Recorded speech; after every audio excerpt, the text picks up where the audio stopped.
also this really absurdist side. There's like, what I'm trying to say is, there's more than just two Atelstons. There's like an Atelston, Fitzgerald, the Halder. And the first unit, it's like you have a lot of things going on. Yeah, multi-dimensional. There's Yes. there's a disparity in my work. No two videos are the same. One may incorporate irony, sarcasm, absurdity, surrealism. I mean, it's a long list. A prime example is the video "Big Girls Don't Cry."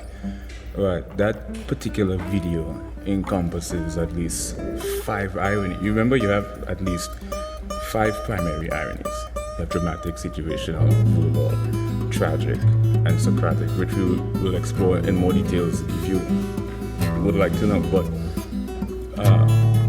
Big Girls Don't Cry is a 370-pound individual at that given point in time crying. Situational irony is a male crying. Situational irony too is this stereotypically African American, supposedly aggressive individual, but he's crying again.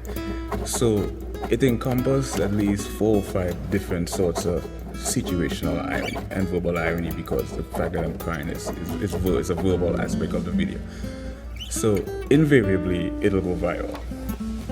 Now, how do we deal with the philosophical aspect of it? It's less philosophy and it's more